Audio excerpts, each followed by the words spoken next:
শিক্ষকদের এপ্রিলের বেতন নিয়ে সুখবর দিল মাউসি। এমপিওভুক্ত শিক্ষকদের এপ্রিলের বেতনের প্রস্তাব অনুমোদন। শিক্ষা মন্ত্রণালয়ের একটি সূত্র দৈনিক শিক্ষা.কমকে এ তথ্য জানিয়েছে।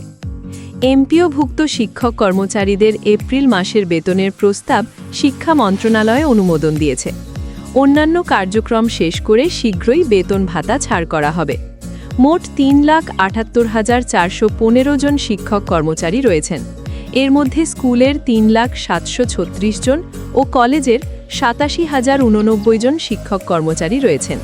এর আগে 28 এপ্রিল এমপিওভুক্ত শিক্ষক কর্মচারীদের এপ্রিল মাসের বেতনের প্রস্তাব শিক্ষা মন্ত্রণালয়ে পাঠানো হয়।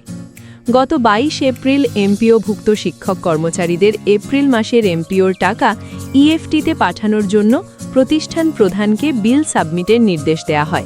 24 এপ্রিলের মধ্যে এই বিল সাবমিট করতে বলা হয়। সে অনুযায়ী শিক্ষক কর্মচারীরা বিল সাবমিট করে। বিল সাবমিট সংক্রান্ত চিঠিতে বলা, শিক্ষা প্রতিষ্ঠানের এমপিওভুক্ত শিক্ষক কর্মচারীদের এমপিওর অর্থ ইএফটিতে পাঠানোর ক্ষেত্রে অগাস্ট 2025 মাস থেকে প্রতিষ্ঠান প্রধানরা বিল সাবমিট করার ব্যবস্থা অনলাইনে যুক্ত করা হয়েছে। প্রতিষ্ঠান প্রধান তার প্রতিষ্ঠানের এমপিও সংক্রান্ত কাজের জন্য ব্যবহৃত আইডি এবং পাসওয়ার্ডের মাধ্যমে এডুকেশন ম্যানেজমেন্ট ইনফরমেশন সিস্টেমের এমপিও ইএফটি মডিউলে লগইন করে প্রত্যেক এমপিওভুক্ত শিক্ষক কর্মচারীর জন্য আলাদাভাবে বিধি মোতাবেক প্রাপ্য এমপিওর টাকা সঠিকভাবে নির্ধারণ করে বিল সাবমিট করেন।